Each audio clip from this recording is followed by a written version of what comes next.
हम सब अपनों की, अपने मित्रों की, परायों की सहायता करते हैं, परंतु हम सब के मन में एक व्यथा रह जाती है कि वो हमारा उपकार भूल गया, कि उसने हमें सम्मान नहीं दिया, कि समय पड़ने पर उसने हमारी सहायता नहीं की। होता है ना ऐसा? अब प्रश्न ये उठता है कि क्या हमें उपकार भुला देना चाहिए या नहीं? और उत्तर भी दो हैं, हां भी और ना भी। हमें दूसरों पर किए गए उपकार को भुला देना चाहिए, परंतु यदि किसी ने हम पर उपकार किया है तो उसे नहीं भुलाना चाहिए। यदि दूसरों पर किए उपकार भुला दिए तो अपेक्षा नहीं रहेगी, अपेक्षा नहीं रहेगी तो वो टूटेगी नहीं, मन कुंठित नहीं होगा, और स्वयं पर किए गए उपकार को स्मरण रखा तो उसे चुकाने के लिए सदा तत्पर रहेंगे, उपकार करने वाले के कृतज्ञ रहेंगे, तब भी मन प्रसन्न रहेगा। और यदि हम सभी ऐसा करने लगे तो सबके मन को संतोष रहेगा।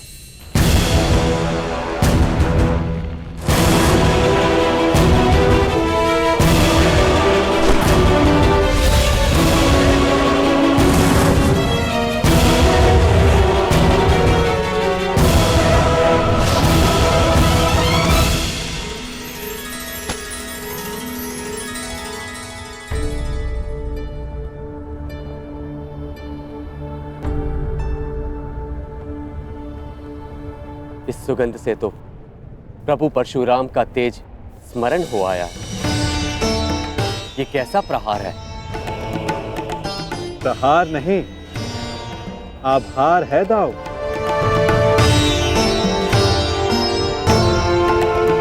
कहा था ना कि आने वाला योद्धा तनिक भिन्न होगा। हस्तिनापुर के युवराज की ओर से मैं परशुराम शिष्य राधेकर्ण श्री बलराम और वासुदेव को नमन करता हूं। शत्रु को नमन? जिस प्रकार आकाश में आया हर मेघ वर्षा नहीं लाता, उसी प्रकार आगे बढ़ने वाला हर पग शत्रुता का नहीं होता हलधर।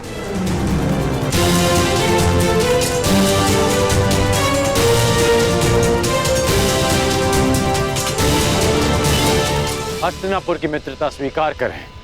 शत्रुता का विकल्प तुमने ही चुना था कर्ण।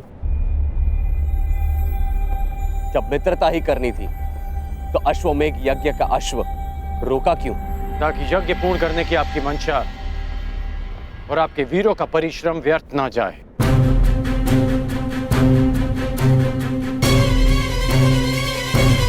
इस अश्व को ध्यान से देखिए।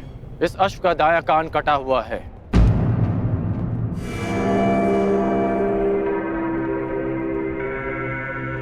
अर्थात इसका अंग भंग है, और नीति अनुसार अंग भंगित अश्व के साथ किया गया यज्ञ फलदायी नहीं होता। इसलिए मैंने आपके इस अश्व को रोका।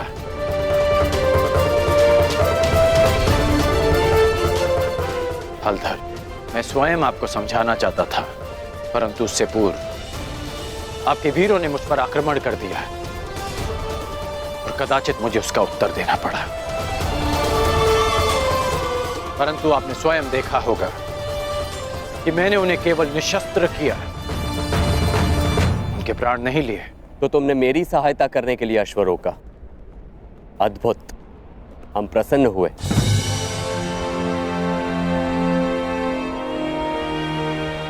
यह अश्व लाने का उत्तरदायित्व किसका था? कान्हा,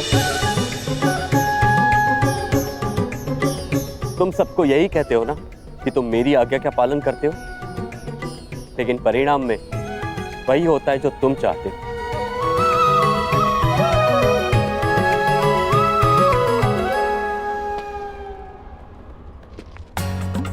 अब क्या करूं दाऊ, मेरा भाग्य ही ऐसा है। भाग्य नहीं, धूर्तता है तुम्हारी।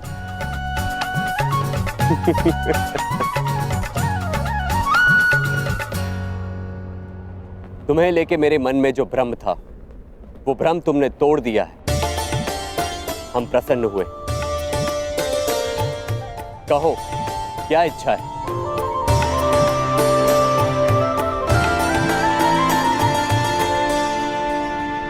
आपसे मित्रता की इच्छा है हलधर।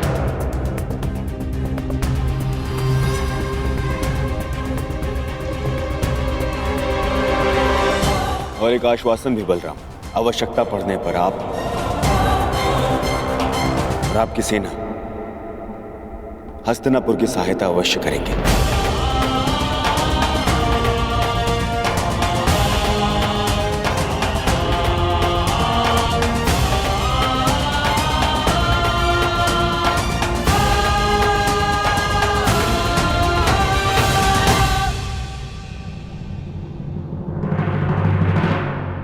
स्वीकार है।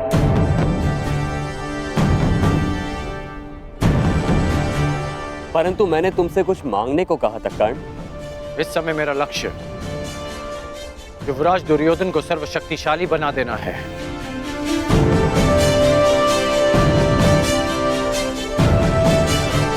इसलिए मैं चाहता हूं कि आप युवराज दुर्योधन को गदा युद्ध की शिक्षा दें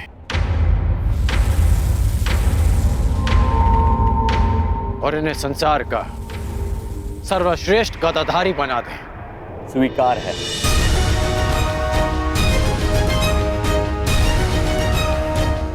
आओ, द्वारका का आतिथ्य ग्रहण करो।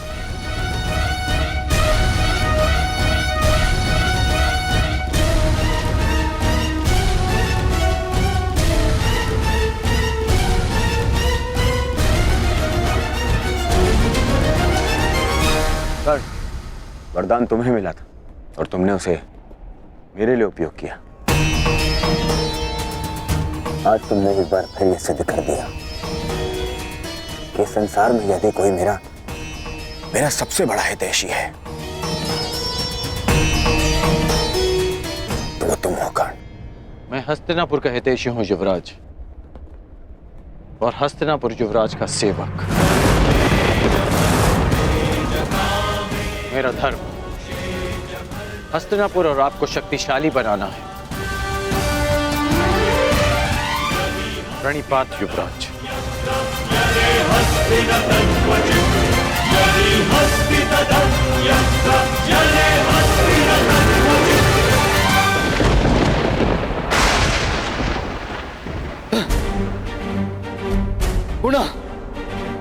पुनः मेरे प्रयास आज सफल हुए। मेरे इतने कठोर परिश्रम के बाद भी उस कर्ण को द्वारका का समर्थन मिल ही गया। उस कर्ण की दिग्विजय पूर्ण हुई। अभी तक मेरे पुत्र अर्जुन को कुछ भी प्राप्त नहीं हुआ, कुछ भी नहीं। समय आ गया है, समय आ गया है, मुझे ही कुछ करना होगा। इस कर्ण के सौभाग्य को दुर्भाग्य में परिवर्तित करना होगा।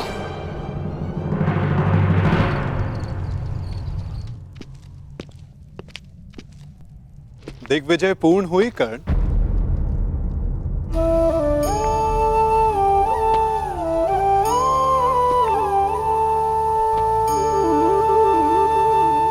लगभग 12 वर्षों तक तुम लगातार युद्ध करते रहे हो।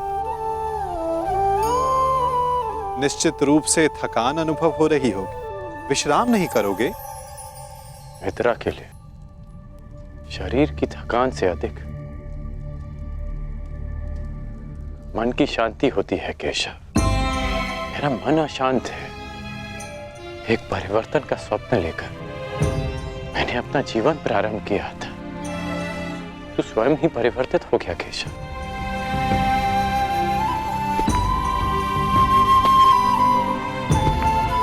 परिवर्तन चाहते हैं और स्वयं के परिवर्तित होने से घबराते हो। ये दोहरा व्यवहार उचित नहीं राधे। मैं ऐसा परिवर्तन नहीं चाहता था केशव। मैंने सदा स्वतंत्रता की कामना की थी, और आज स्वयं हस्तिनापुर का दास बन के। मैंने तो कितनी बार तुमसे ये बंधन तोड़ देने का आग्रह किया अंगराज, तुमने ही नहीं स्वीकारा। जानते हो मन में संतोष क्यों नहीं है? क्योंकि लक्ष्य शुद्ध होने के साथ साथ साधन और सहायक भी शुद्ध होने चाहिए। और तुम ये भली भांति जानते हो कि तुम्हारे सहायक कैसे हैं। मित्र, अब भी समय है तुम्हारे पास। नहीं केशव, समय बीत चुका है। मैं अपना वचन नहीं तोड़ सकता। मैं आपसे पूछता हूं, आपने भी तो कई वचन दिए होंगे। क्या आप अपने वचन तोड़ सकते हैं?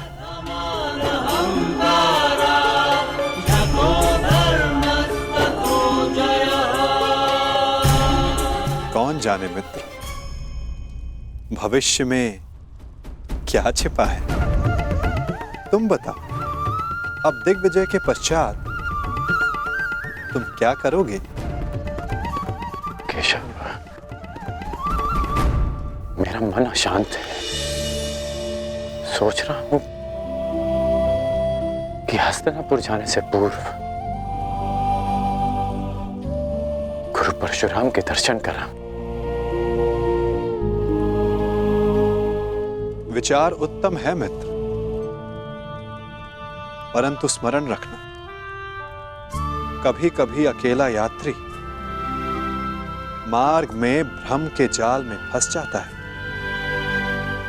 प्रयास करना कि भ्रम के जाल में ना उलझ जाओ। केशव, जिस परिस्थिति में मैं हूं, कोई भ्रम मुझे क्या सताएगा?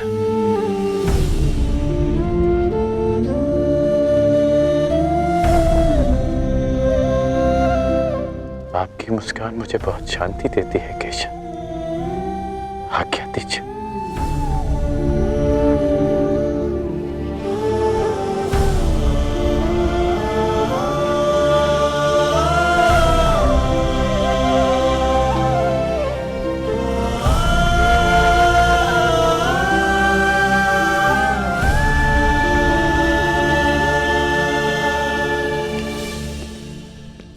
कभी कभी मनुष्य परिस्थितियों का खिलौना बन जाता है मित्र। कभी कभी मंतव्य शुभ होने पर भी गंतव्य पर कुछ अशुभ हो ही जाता है। इसीलिए यात्रा में सावधानी आवश्यक है। तनिक सी असावधानी बहुत बड़ी दुर्घटना को जन्म दे देती है। सावधान रहना मित्र।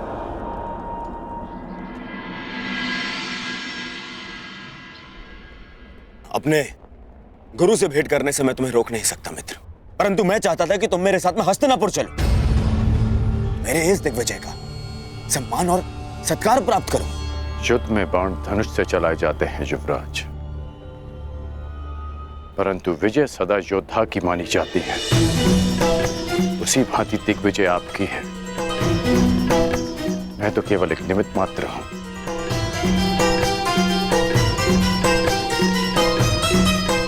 आज्ञा दें।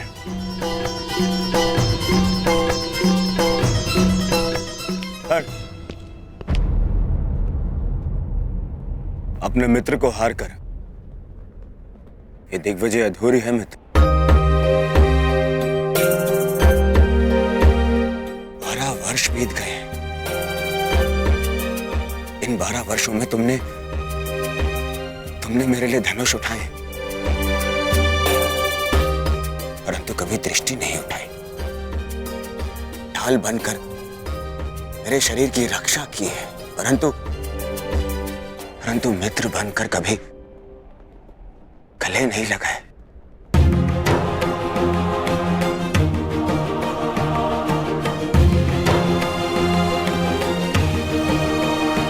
मुझे तो यह समझ में नहीं आता कि वनवास उन पांडवों का था या मेरा। बस मित्र, अब तो क्षमा कर दो मुझे। एक दिग्विजेता को अपने सेवक से क्षमा मांगना शोभा नहीं देता युवराज।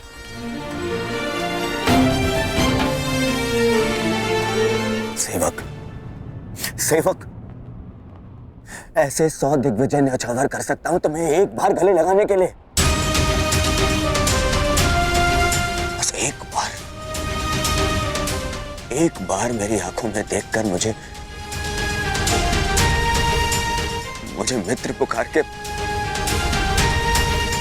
एक बार गले लगा लो मित्र।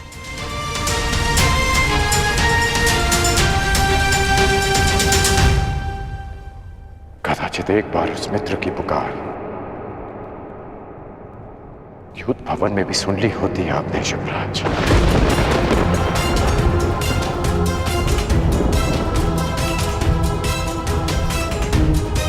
अब जो आपके सामने खड़ा है वो आपका और हस्तिनापुर का सेवक अंगराज कर्ण है, आपका मित्र राधे कर्ण द्रौपदी के अपमान की ज्वाला में भस्म हो चुका है।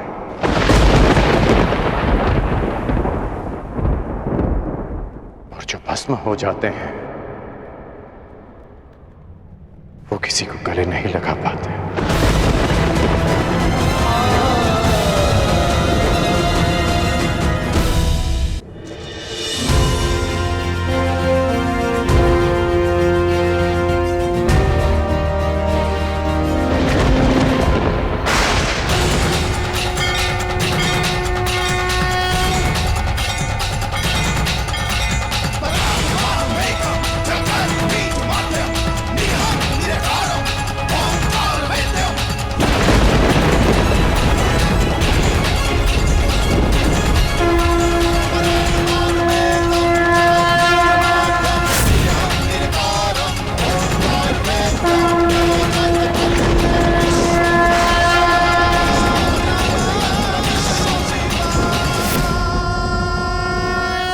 स्वागत है देवराज।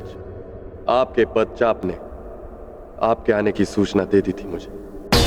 मेरे पश्चात तो आपने सुन लिए महादेव, परंतु 12 वर्षों से पुकार रहे मेरे पुत्र अर्जुन के स्वर आपके कानों तक क्यों नहीं पहुंचे? क्यों उसकी तपस्या का ताप आपके मन को नहीं पिघला सका? यदि अर्जुन आपका पुत्र ना होता तो क्या तब भी आप उसका कष्ट लेकर मेरे पास आते? स्वीकारता हूं कि मुझे मेरे पुत्र से मोह है, परंतु सबको होता है।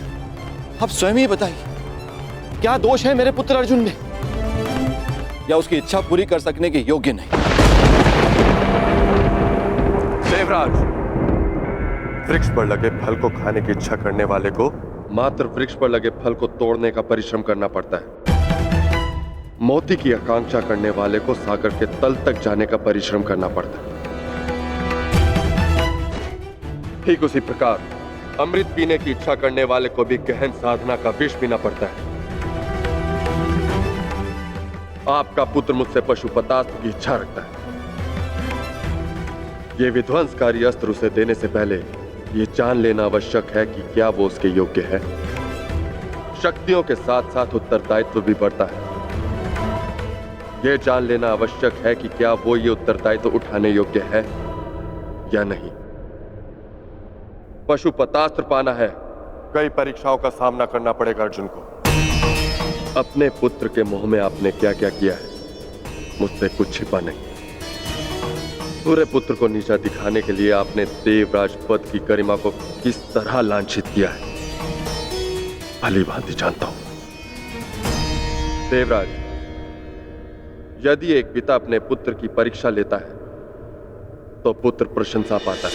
जब एक पिता पुत्र की प्रशंसा करता है तो पुत्र केवल परीक्षा पाता है। आशा है कि अगली भेंट देवराज इंद्र से होगी, पुत्र मोही पिता से नहीं।